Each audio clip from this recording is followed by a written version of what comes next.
Welcome to Ahead of the Game, a podcast brought to you by the Digital Marketing Institute. This episode is a big Q&A where we explore an area of marketing through a leading industry expert. I'm your host, Will Francis, and today I'll be talking to Dominik Schneider all about B2B digital marketing. In other words, marketing your products and services to other businesses through social and digital channels. Dominik is Global Head of Digital Marketing and Customer Engagement at Straumann Group in Basel, Switzerland. They're a leader in dentistry products, offering things like implants and braces all around the world. He's worked in global healthcare and industrial brands based in Switzerland, including Clariant and Roche, and now heads up all digital activity at Straumann Group, where he's built up their social media channels and he runs global integrated digital marketing campaigns, as well as driving digital commercial transformation across the whole company. Dominik, welcome to the podcast. It's great to have you on. Thank you for having me. Great pleasure. Thanks. It's a pleasure because the topic B2B marketing is one that a lot of people struggle with, particularly those who are transitioning over from B2C marketing, who are new to it. It can seem quite tough. So we'll get into all the details of that, and I'm looking forward to learning lots from you. But just first of all, just give me a brief overview, what you do in your role. So like who you're marketing to and generally how you do that. So B2B in my area, which is dentistry for the Straumann Group, means marketing to dental professionals all around the globe.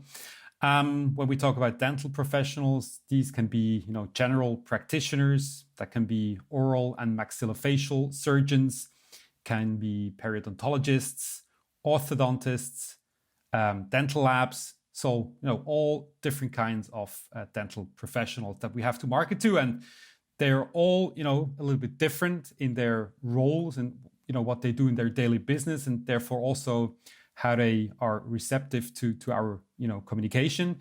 And therefore, I think marketing in dentistry, specifically for the Straumann Group, means a high granularity in, tweaking and customizing, personalizing messages so that our target audience finds them valuable and useful. Besides that, I think it's also, yes, we're operating worldwide, and that means, taking into consideration various cultures, economies, market situations. We don't have the illusion that, we can, from the headquarters here in Basel, Switzerland, really operate, all local digital marketing or communications or in general marketing and sales activities centrally. So what we try to do is naturally creating and delivering core building blocks so that then the countries, the local markets are able to make adaptations and execute locally. Because in the end, every dental profession is a little bit different in all the markets, and the local people know their markets best. They have the local expertise, they have the local contacts, and you always need to tweak it a little bit so that it gives a local topspin, and therefore it's always this interplay between centralized brand building and local execution to make it fit for the local market. Yeah. So how do you manage that? How do you give that freedom locally whilst making sure that the brand is being stuck to and all that kind of thing? How do you kind of reconcile those two things? Yeah, it's an excellent question, and I think there is no definite answer to that. There is just trying to do one or the other way. Straumann Group has been traditionally very decentralized, which may be right or wrong for different markets, for different companies. We just really truly believe that the market should be as independent as possible, to act like speedboats, not to be too much dependent on the headquarters, which tend to be slower than what they are asked to, how fast they react locally. But of course, it goes with strong enablement, strong internal communication, making everybody aware what the brand guidelines are, what the brand stands for, what is allowed, what isn't allowed. So it's a lot about internal education, enablement, and a constant flow of information. But naturally, I mean, sometimes we detect things locally that we probably wouldn't have, approved as such if everything would go through central approval. But then again, it's not about finger pointing or finding a culprit, but then again, taking up the conversation and making people smarter and so that they can live up to their best. I think that's an inevitable price that you pay, isn't it? For, unless you have a completely rigid global structure that is completely centralized, yes, there will always be a bit of compromise, but I think it would be unrealistic to expect anything else. What we're also trying to do, I think, in that respect is really what we currently see or have seen in the past is a lot of reinventing the wheel when it comes to local markets. So they didn't really, share the information among them with best practices, what has worked best. So we now explore a new go-to-market model or a digital commercialization concept that, where we centralize at least or put into shared service centers the competencies to run digital marketing campaigns locally with shared expertise, shared service centers that at least, we know which country is doing which campaign, and that if it has been successful in one country, we can also share with other countries and make it, a group thing. In parallel, we're also trying to, bridge the gap between, we have different brands. So Straumann Group is a house of brands. And they're also all very independent, have their unique identity, brand identity, and they deliver sort of blueprints or blueprint campaign toolboxes to this marketing operations studio, as we call it. And together with those people, we then help the markets to execute campaigns locally, which naturally, brings us to adhering to the brand guidelines as much as possible, and also exploiting, synergies from one market to the other.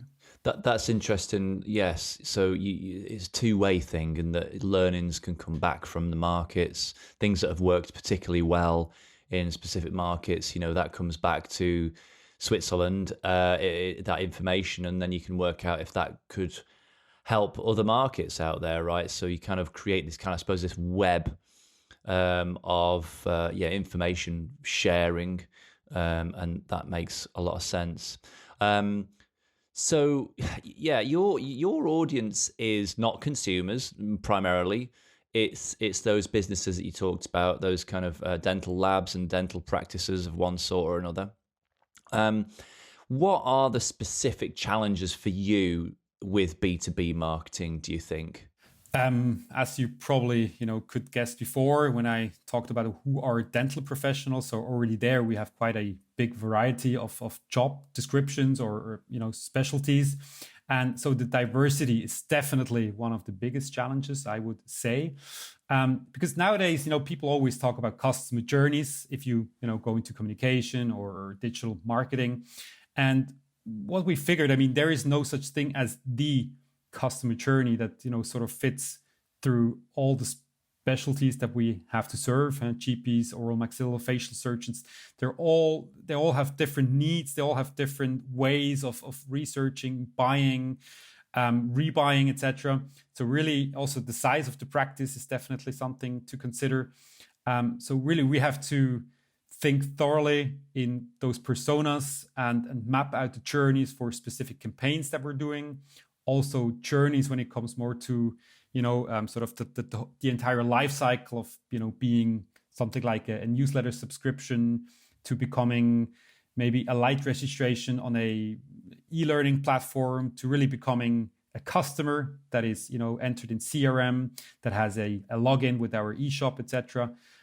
Also there, I think we really have to think through different kind of user journeys, customer journeys for the different segments. And this, I think, is really just a challenge because naturally you tend to try to unify as much as possible, just to reduce complexity, but that's never really living up to the expectations that the customers may have. And therefore, I think it's always this, balance between going too deep, too narrow, but also, obviously we cannot spend endless amount of time just serving every single segment of one. So therefore, that's one of the biggest challenges. So it's quite fractured. It's quite segmented the way that you see it. So, but do those different segments see a lot of the same content? How tailored is it to your different personas? I think dental professionals, they're actually a highly engaged audience. I will probably say other healthcare professionals are likewise in specific areas. They really love to consume rich content that is adding value to their decision-making processes, to their professional life. They like scientific, educational, clinical cases, clinical content in a way that is easily consumable. If you talk or target more academic and probably hospital-based dental professionals, then they're used to reading scientific and peer-reviewed journals, etc., the latest research. But if you're talking to general practitioners and other healthcare or dental professionals, I think they really like to have condensed information that where the practical use of such a scientific finding or whatever is being explored, ideally also from peer to peer. And I wouldn't say that we, really create content for segments of one, but obviously we're trying. But this is, again, a constant struggle between the resources we have available, the aspirations that we have, and what the customer actually would need, and what we can finally also deliver. But yeah, you need to have a benchmark or an aspiration to jump as high as possible. And otherwise, you don't jump high enough. Yes, indeed. That's interesting to hear about that. How you've got to be quite segmented about it. So, how do you think a B2C marketer like myself really would need to adapt when coming into your environment of B2B marketing? First of all, I think in the B2B space, it's not always one single decision maker. It's not necessarily the case also in B2C. If you're buying a new TV, obviously your wife, your children also have a say in that. But in B2B, it's usually, yes, it's a practice owner, if it's a single practice owner practice. But sometimes, it's like multi-owner practice, or we even talk about dental service organizations, clinics, chains, where you have, sort of the CEO, you have the operations manager, you have the clinical lead, and these are all different stakeholders that have different needs. And marketing to B2B means not just segmenting in between different target audiences, or different dental professionals, but really crafting messages that fit all the stakeholders that are part of a decision-making process. And I think this is something that you need to consider when moving from B2C to B2B. Also, there is much longer decision-making processes. It's less just by gut feeling or emotional impulses. I think this really has to be taken into consideration. There's top funnel, there is mid funnel, and bottom funnel. Journey stages that require us to craft different kind of messages, going from awareness to consideration and final decision making. And I think the loyalty game is also probably different. That doesn't need to be for all B2C scenarios. Obviously, if you're again in liaison with the retailer, you have your loyalty programs, etc. But again, it's not the case for all B2C products. And usually in B2B, it just starts with getting a customer into your world, first time buying, and then you really have to leverage him and his also career in a longer period of time. So it's really a partnership where you as a company, you bring him value constantly, and if you don't deliver that, he will look beyond your company. And I think this is something that is very much different from B2C. Yes, that you're right. It's that longer sales cycle. But doesn't that mean that loyalty is easier because it's harder for people to find a different supplier? again, yes, it's a longer decision-making cycle. But again, if you lose someone, it's then also much harder and much more expensive to acquire new customers. So I think it's very important to keep them in. And even in such a specialized area like dentistry, where we produce dental implants and clear aligners, also prosthetic parts for, tooth restorations. It's, how to say, to really differentiate yourself with just the products gets harder and harder, because most of the internationally operating companies produce very high quality products. So you really need to differentiate yourself through services, through really also a digital experience that makes making business with us for them easy, useful, and enjoyable. And therefore, I think it's really that part where you need to keep them into your game, because otherwise they will switch. Because a B2B buyer today is actually like a B2C buyer, because he expects sort of the same Uber and Amazon like experiences as he does in his private life. Hello, a quick reminder from me that if you're enjoying our podcast series, why not become a member of the DMI so that you can enjoy loads more content, from webinars and case studies to toolkits and more real-life insights from the world of digital marketing. Head to digitalmarketinginstitute.com/ahead of the game to sign up for free. Now back to the podcast. The way that brands serve us, B2C brands serve us, that's changed the B2B customers' expectations, right? Absolutely. I mean, the shift is not new. I mean, it started latest, if not much earlier, but in 2008 when, famous Steve Jobs presented his iPhone. Ever since, also the B2B buyer, or especially the B2B buyer, had all the power in his hands to make the research, to talk to peers. And there is a lot of, research and studies out there that say in a B2B decision-making journey, it's actually 60 to 80% of that journey is being made by a B2B buyer without ever getting in contact with a sales or any representative of the company he's intending to buy from.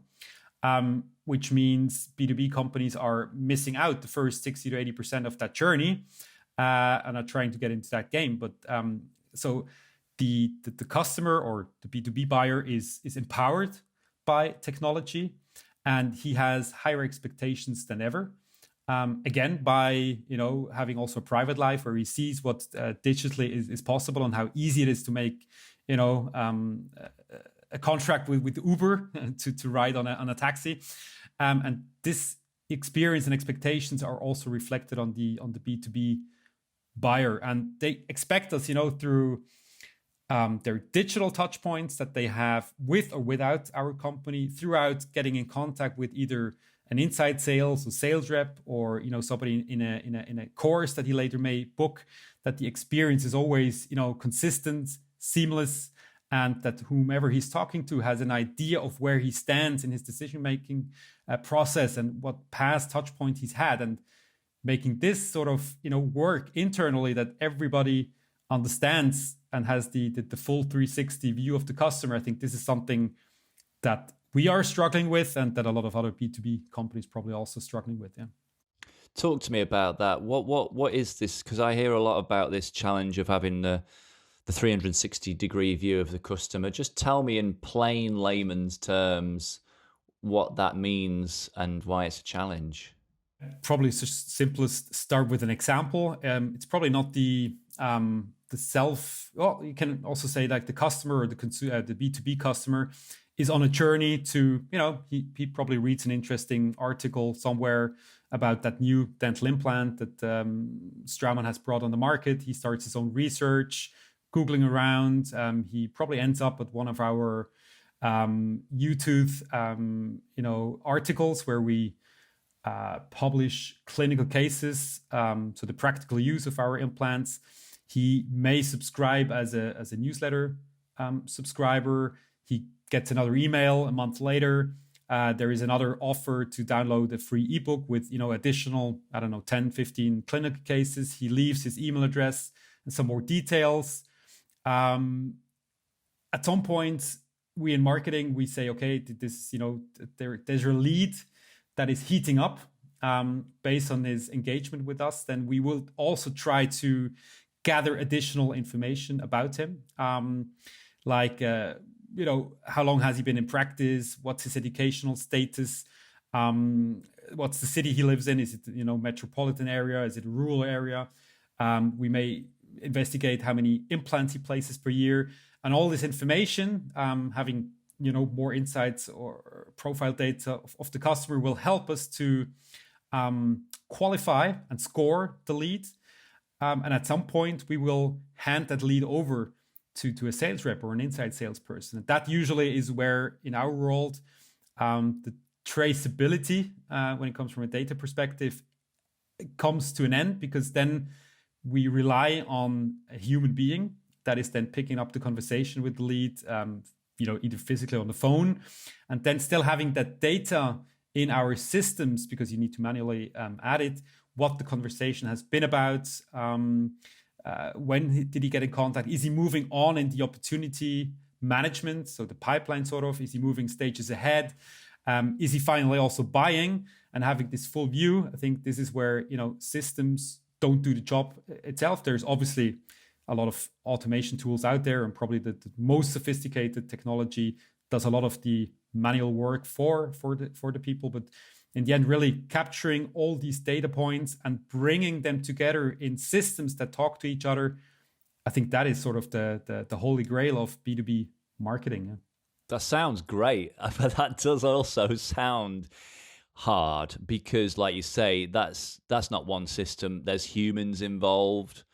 So just to pause on that point for a minute, do you have CRM software? Is there one tool that does it all, or do you have to tie different tools together there? Yeah, if we wish there was one tool, probably. Companies selling these tools would probably say that there is one tool that does it all. In my experience so far, there hasn't been this one holy grail tool. And also, there's seldomly a company that comes from a green field.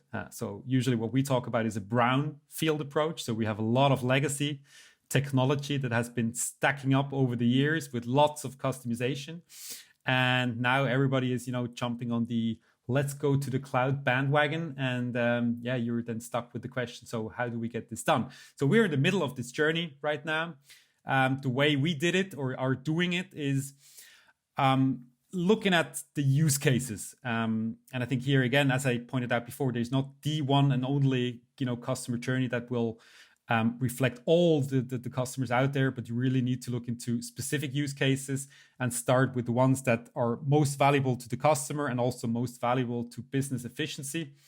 And then you map those out. So you say, for example, we want our customers to be able to register on our eShop by themselves, because right now with the Straumann, because we sell medical devices, a lot of countries, they require a prior check about their financials, but also if they're really a registered dental professionals, because otherwise we're not allowed to sell them something. But in today's world, there is ways how you can at least from a business perspective, automate this by they can upload their identity cards with a live picture capturing. They can enter their registration number as a dental professional with lookups in different systems. So there's a lot of these services available, but what you really need to do is map out these use cases and journeys, be it internal and or external. And this is what we did for various cases. So these self-service capabilities for the customers, like doing e-returns, so if that you can return your product with an online form, e-complaints, that if a product has failures or whatever, it didn't work, that you can also submit these things online 24/7 at any time, and also going to the eShop whenever you want. So these kind of self-service journeys we've mapped out. We've mapped out this lead to loyalty journey, as we call it, where really from the first data capture of a potential lead or prospect until we hand it over to our inside sales or sales rep, that this journey is also automated as much as possible to really being able to automatically resolve the identity of a new registrant. And these things really, you need to, in every detail, map it out, create, these kind of process mapping workshops, design thinking. And then in the end, yes, you need strong, as in our case, strong technology partners that then translate that into a roadmap or agile digital product developments that you constantly follow up. And as you mentioned before, it's not just one tool, so it's many tools. And there is, for each tool, there is a product group or a product development group, a product owner, and they all work usually independently. And the trick is then to synchronize all of them together so that they all share the same vision, where we want to head to, and then constantly align on interdependencies and aligning, sort of the development roadmaps and times, and bringing that all into sync. And I think this is in the end the art. So technology does a lot of things, but you need to tell the technology what to do. And yes, that's interesting. So you have these like use cases. So they would be, the way to describe that be the various sort of the various objectives, various actions that you want to drive and what leads to them, and you sort of map out that those journeys.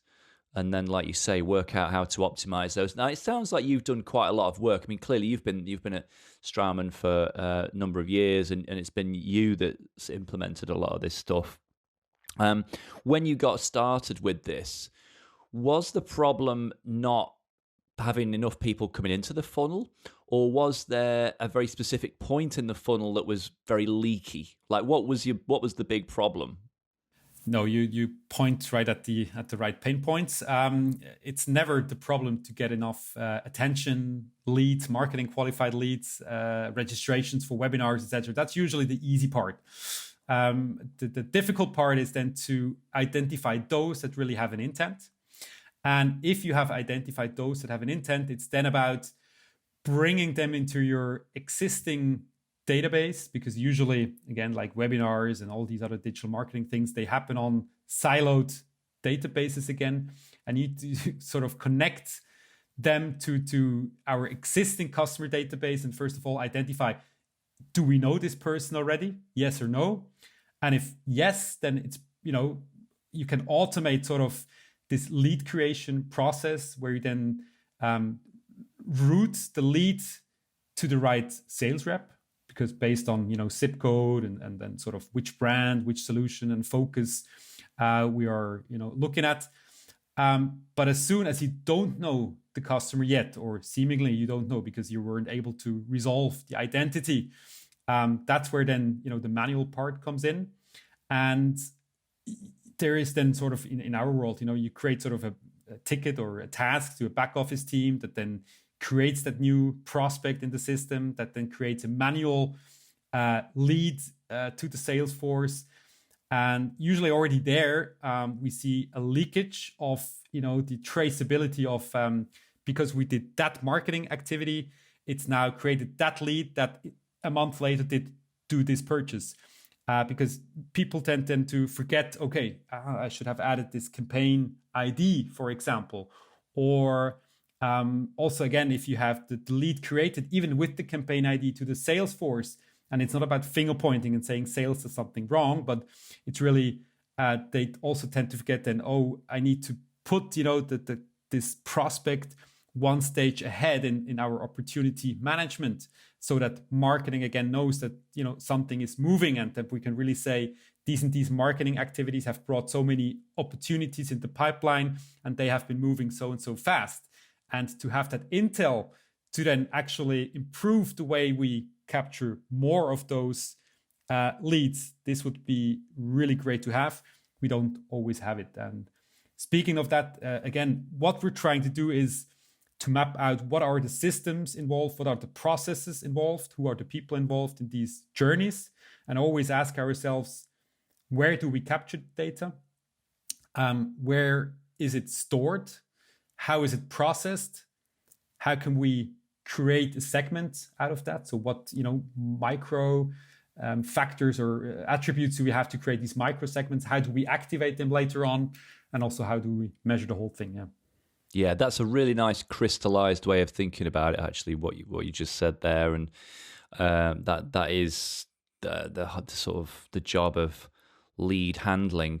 You talked about MQLs, marketing qualified leads, which, just for the benefit of listeners, is a system whereby at some point a lead is scored, and that score rises above a certain threshold, and some sort of trigger happens, and that person is then passed to sales. So maybe they downloaded a certain number of white papers or took a certain amount of actions on the website, and that kind of puts them onto this other list of people that should be followed up with by sales. Is that a fair description of that? Yeah, that's pretty adequate. I think I can only add that engagement, as you just pointed out, a number of clicks and downloads of things that show like an intent.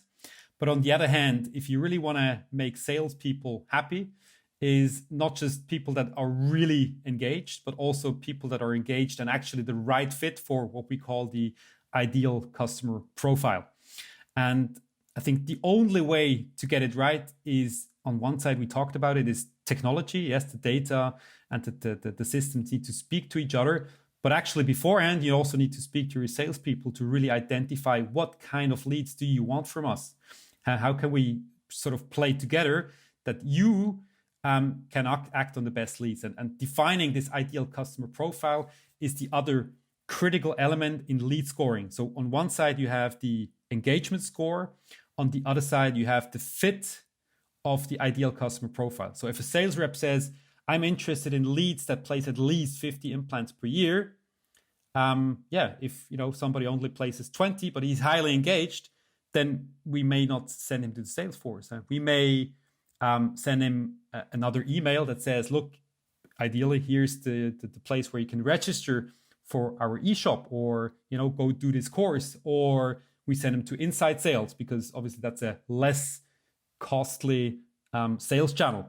So this is what we then call omni-channel, an omni-channel model that we actually orchestrate from demand generation. So really bringing those people into the funnel, but then qualifying them and redistributing them to the right follow-up channel that is most effective, but also from an experience or experiential point of view, also most efficient for the customer. Yeah.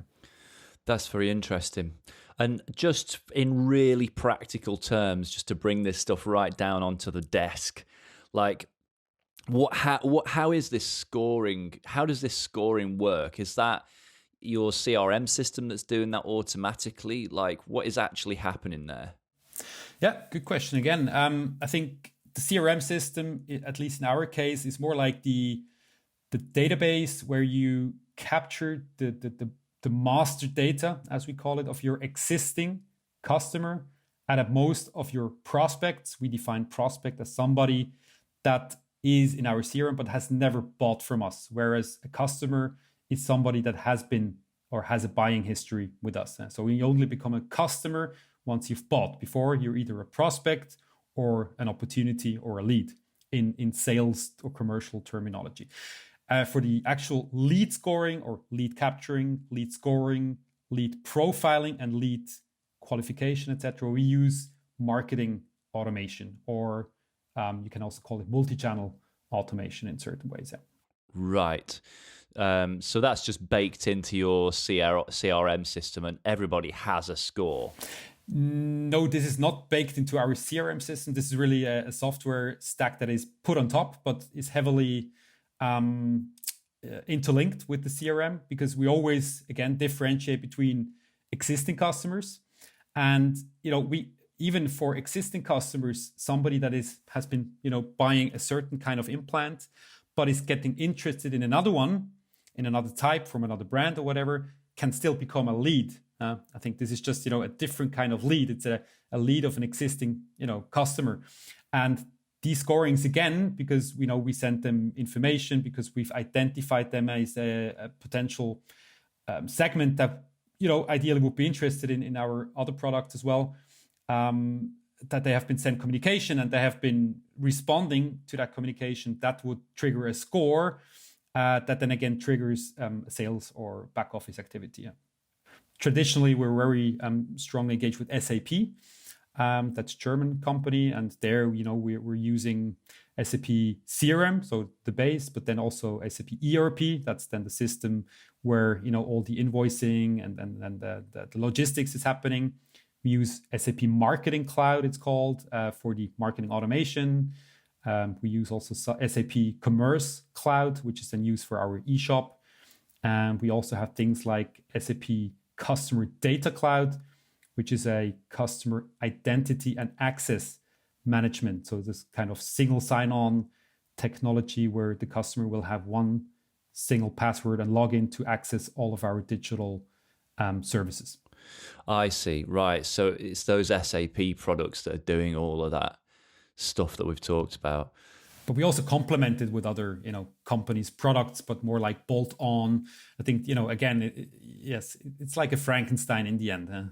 You somehow need to put it together. It always is, like you say, it always is, regardless of how big and comprehensive a suite of marketing tech products that you use, you'll always bolt on very specific, use case specific or problem specific things. That's totally fine, and I'm sure our listeners do that in their own way as well.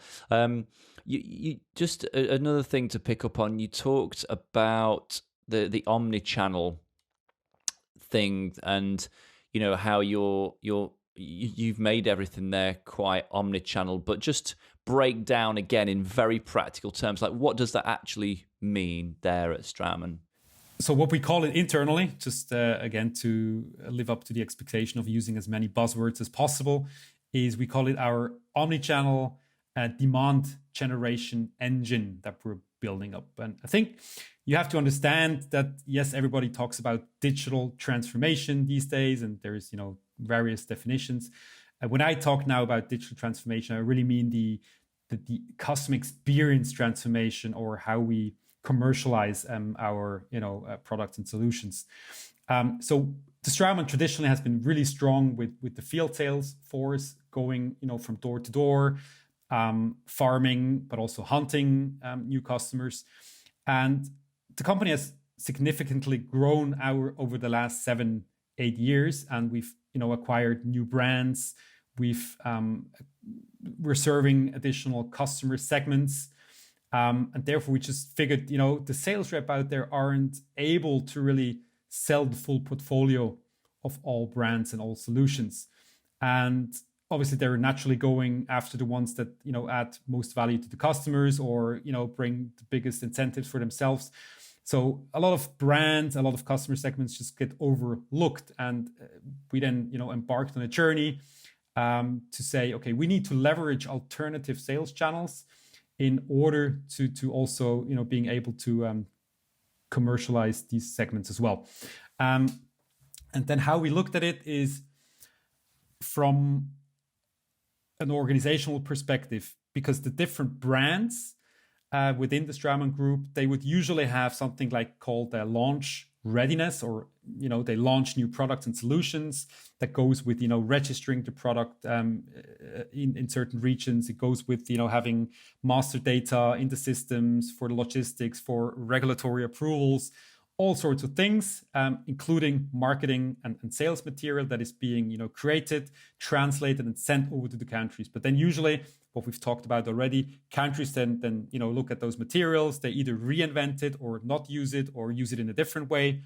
And we want to make this process more efficient, but always, and this is something strange, or it may sound strange, always under the premises of living up to having an industry-leading customer experience. Because we believe only if you always put the customer at center stage of your thinking, you can really then also internally get more efficient. I'm giving you an example. Again, if this lead to loyalty process doesn't work internally because marketing qualifies a lead, and somebody actually requested to be talking to a sales rep, but the sales rep never reaches out, I think this is really a bad experience. So in order to get that right, you need to internally align. The same goes with reading an article on the internet, subscribing to a newsletter, maybe downloading a brochure, talking to somebody from the field sales force, the experience should always be, seamless. The messaging should be aligned and clarified. And everybody should know the history of that, lead into our journey. And again, if you don't take that as your leading vision, you're not going to align internally. And I think how we look at the omnichannel demand generation, as we call it, is really less a technology transformation, less only a process thing, but really changing the mindset of the people of really collaborating together. Yes, this comes then naturally down to processes as well. What we believe is really important, and this is really the key for us in omnichannel marketing or sales and marketing or omnichannel commercialization, is aligning sales and marketing. And we've touched upon it a little bit. It's about the ideal customer profile. So who are we after? What is a qualified lead that a sales rep would actually want to follow up with? This definition needs to happen together at the table when planning out campaigns and customer initiatives.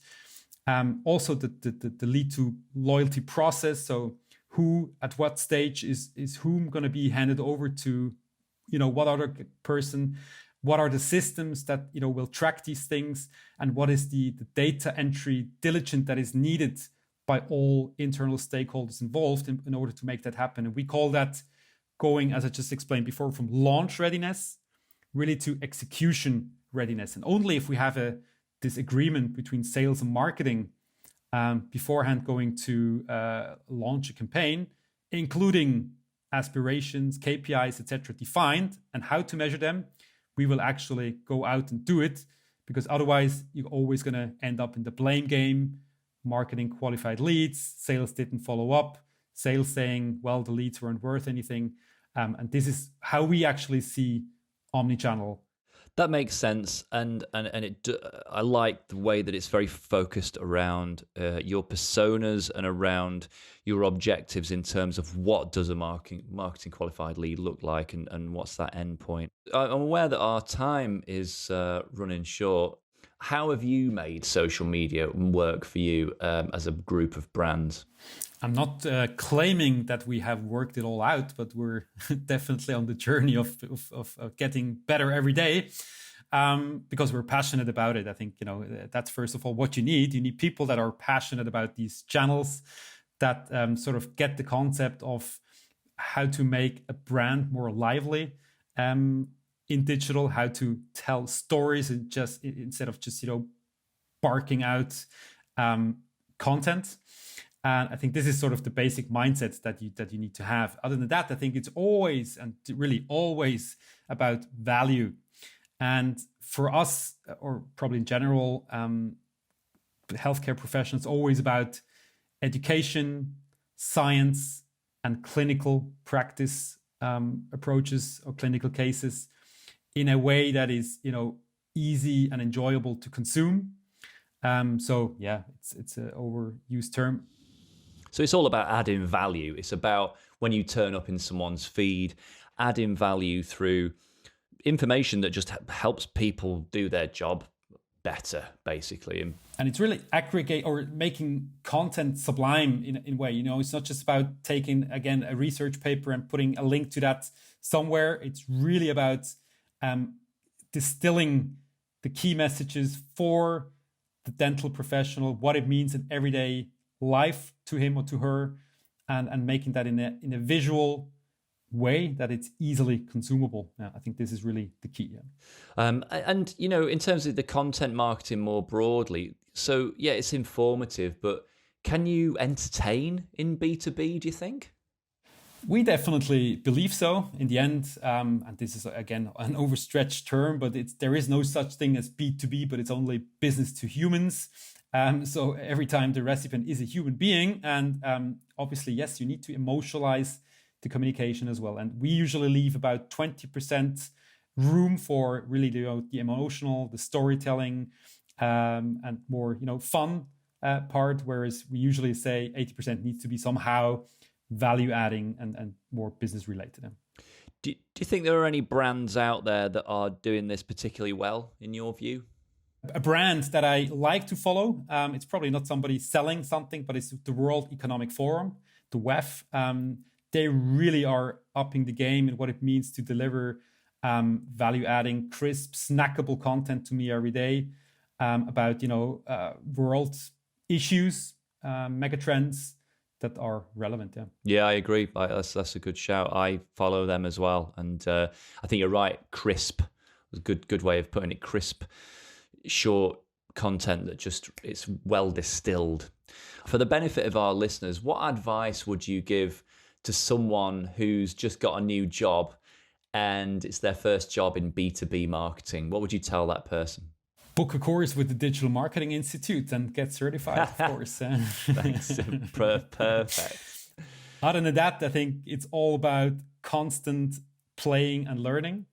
Try things, read a lot. Read. I can only recommend to always subscribe to all possible newsletters, download ebooks, white papers, because it never, stops.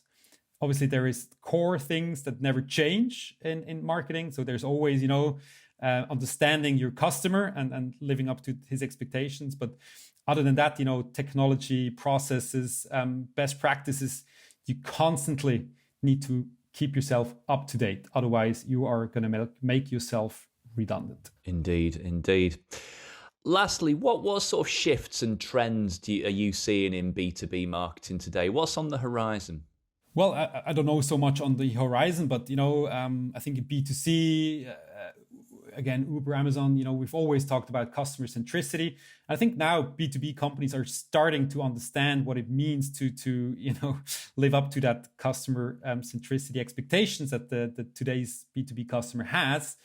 And this triggers a lot of, internal organizational changes that, now it's not, the CEO or just the shareholder that is, the key or the king. Now it's really all about customer and managing. I think customer experience is definitely one of the new areas. So it's not just enough about sales and marketing KPIs of saying, we've put through so many MQLs, SQLs, and they've bought so many new products, but it's actually about also measuring CSAT, so customer satisfaction scores, customer effort scores, so how much effort did the customer put in order to make business with us. It's also about net promoter score, so measuring the loyalty of your existing customers at as many touch points as possible. I think this is definitely one of the things, as I mentioned before. Because of that, you need to constantly align internally sales and marketing. Some industries, it's even becoming one department. They call it revenue operations, or again, demand generation. And other than that, I think a lot of B2B companies are starting to enter the direct to consumer business model, meaning they skip sort of the reseller and directly go to the consumer.